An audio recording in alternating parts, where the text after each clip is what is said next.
To win a World Championships is pretty impressive, to win 2 even more so. But adding a 9th world title to your CV is quite something else. And yet that's exactly what Ian Williams and his crew did when they lifted the World Match Racing Tour trophy in Shenzhen the other day. It's an extraordinary performance that saw him beat Sweden's Oskar Enstrom 2-0 to take the title. Interesting that in 3rd place was former World Match Racing champion and America's Cup hopeful Chris Poole, who set out his intentions to mount an American-flagged America's Cup campaign. Here's a quick look at how the final played out. Having beaten Chris Poole in the semi-final, Oskar Enstrom was now up against the Williams team in the first 2-win final. Now Engstrom must refocus into the final for the first time in his career. And now head-to-head with 8-time world champion, the giant of match racing that is Ian Williams. Once again, there is a long wait for the shifting breeze to settle before the race committee can continue. And with the clock ticking down on the last day of the event, the call is to shorten the contest to a single match for the petite final and first to 2 for the final itself. Into the action in match 1 of the final. Williams gets the start he wanted, covering the Swedes, taking the right side of the course, and rounding first at the weather mark with a comfortable 4-boat length lead. There's no stopping the British team in these light wind conditions, and Ian and his crew don't put a foot wrong through the next 2 legs to take the first point convincingly. Is the tone set for this final, or can Engstrom make a comeback? I think it's going to be, with this steadier wind direction, with the thermal breeze we've got, I think that first cross is going to be crucial. So that's what we're going to be working on for the next race. The final is the first time these 2 teams have raced against each other here in Shenzhen this week, and the dial has swung in favor of the Brits, and the pressure is now on Engstrom, a must-win match. Into the pre-start, and the cat-and-mouse tactics are top quality, as Williams draws the Swedes into a penalty, as they were judged by the umpires to not allow Williams enough room to maneuver, and there's contact. Engstrom and his team are really on the back foot. They must attack the Brits now, but first they need to get close enough. Upwind, Williams gets the shifts and again closes in on the weather mark just ahead. Engstrom tries to force his way in, but isn't quite there. Ian rounds as smooth as ever, and Oskar can't lay the mark and has to tack again, costing them valuable time, their chance slipping away, still carrying the penalty. Williams and team are in familiar territory now, calmly executing their maneuvers, taking no risks, staying ahead as they race downwind on the final leg. The finish line is within their grasp, and the Swedish team are left a long way behind. For the 3rd successive year, it's Ian Williams and his Pindar by Manuport Logistics team that take the winning salute as they cross the finish line, underlining their skill and experience at the very highest level once again. It was a fabulous performance for the Swedish team this week, winning the round-robin stage, then advancing through the quarters and semis to reach the World Championship finals, but just missing out this time. As Ian heads towards the shoreside celebrations, final thoughts after yet another comprehensive victory. Very tricky here, obviously, but we've really done all we can to win and super happy. And just a word for Oskar and his team. They've had an incredible week. They threw it all at us, and really pleased to have beaten those guys in the final.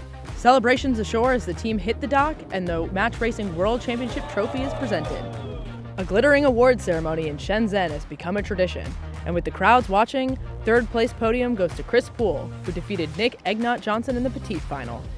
There is warm applause for the talented Swedish team as they collect their trophies and the biggest paycheck of their career so far.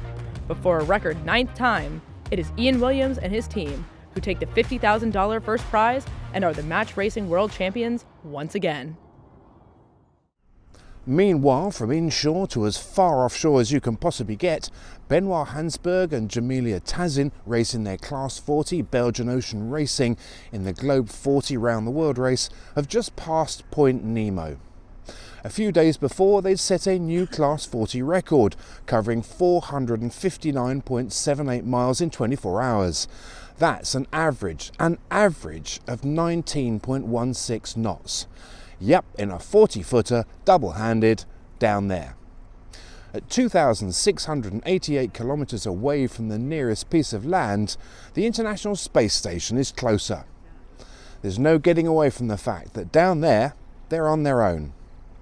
And a few days ago, a punchy storm swept through the fleet with winds of over 40 knots reported. Lisa Berger and Jade Edwards-Lianey aboard Wilson Around the World were right in the thick of it, and Lisa sent back this clip of what it was like.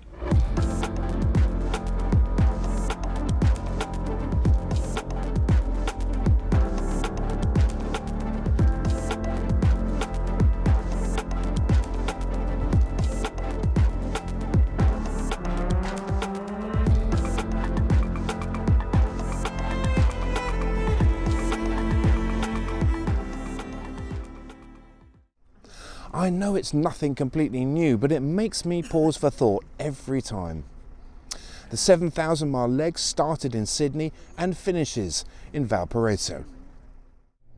Then, heading back inshore for something for the weekend, SailGP kicks off for the first event of the 2026 season in Perth, Western Australia.